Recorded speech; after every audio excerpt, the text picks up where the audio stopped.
Okay, let's take a look at problem number 2. Before we do, let's look at the paragraph above it. It says the LCM, or the least common multiple, of the denominators of two rational expressions is also called the least common denominator of the rational expressions.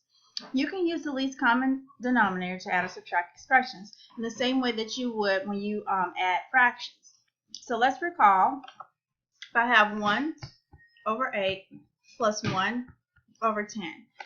First thing that I would do, I would break it down. So I have 2 times 2 times 2 plus 2 times 5. And I would find the least common denominator. So first, I would take out what they both have in common, which is a 2. Then I would take out everything else. They both have, one of them has 2 times 2, which is 4, and the other one has a 5, which is 40. So that means my least common multiple is 40. So now I need to say, well, what do I need to multiply this 8 by to get 40? Well, I multiply by 5. Whatever I do to the bottom, I have to also do to the top, so I'm multiplying by 1. And that gives me 5 here. Same thing here. What do I multiply by to get 40? I multiply by 4. Whatever I do to the bottom, I have to also do to the top, so I'm really multiplying by 1, and I get 4. So 5 plus 4 is 9 over 40. Now let's look at the problem. So it says adding rational expressions, and we want to put it in the simplest form, just like we would a fraction. So that means we have to reduce if we have to, and we need to state any restrictions on the variable. So first one, I have x over x minus 1 plus 2x minus 1 over x squared minus 3x plus 2. And let me just verify that I wrote the problem down correctly. Yes. So the same thing, first thing I would do is I would factor. So I would have x over x minus 1. That one cannot be factored, the numerator nor the denominator. Here the numerator cannot be factored, but my denominator can be factored to x minus 1 times x minus 2. So now I will look for my least common denominator. So they both have x minus 1. So I'm going to put this down here, x minus 1. And this one also has x minus 2. So that's my least common denominator, x minus 1 times x minus 2.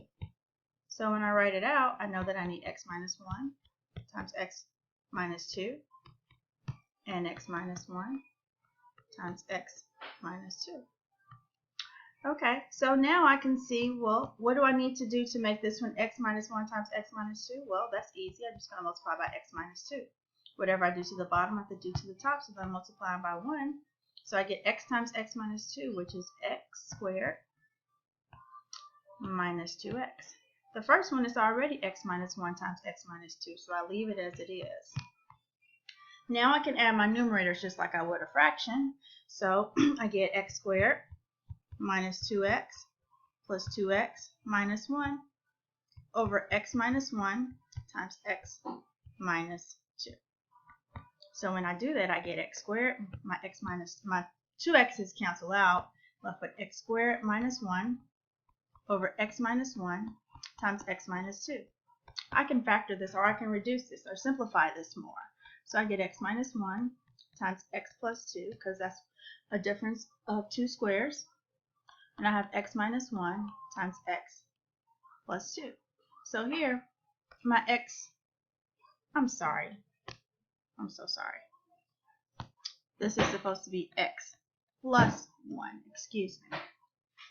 My x minus 1's cancel out. And I'm left with x plus 1 over x plus 2.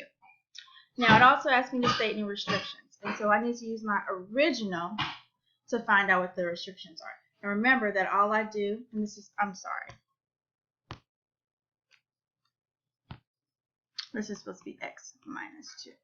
Oh, and I made the mistake here as well. X minus 2. So if I set each of those equal to 0, x minus 1 equal to 0, and x minus 2 equal to 0, I get x cannot equal 1, and x cannot equal 2. Okay, let's look at the guidance now. So we have x plus 1 over x minus 1 plus negative 2 over x squared minus x.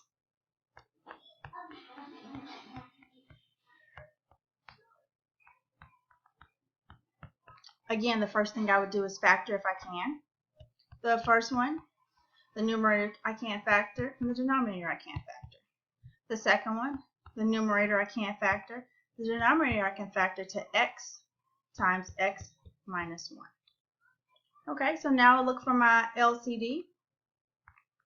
And so far they both have x minus 1 in common. This one also has an x. So my LCD is x minus 1 times x. This is what I have for this one already. So we're in luck. So for the first one, I would have x minus 1 times x plus x minus 1 times x. Okay, so I am going to multiply my bottom times x and my top times x so that I can have x minus 1 times x. And when I do that, I get x squared plus x. The second one, it stays the way it is. So now I can add my numerators just like I would a regular fraction. And I get x squared plus x minus 2 over x minus 1 times x. I'm going to factor it just to see if I can reduce it anymore. And so I get x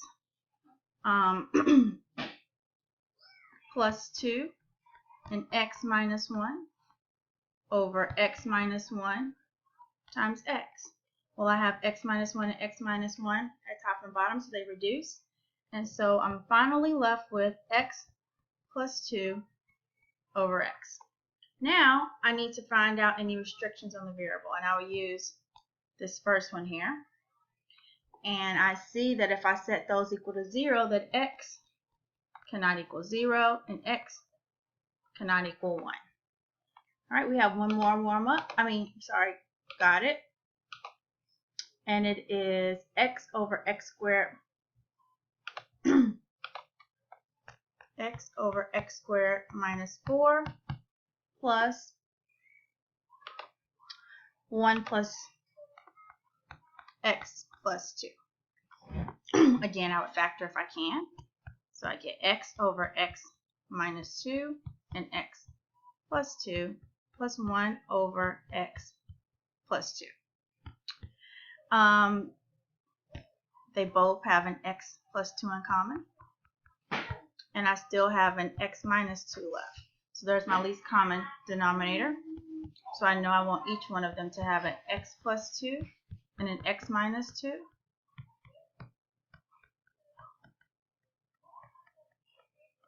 Okay.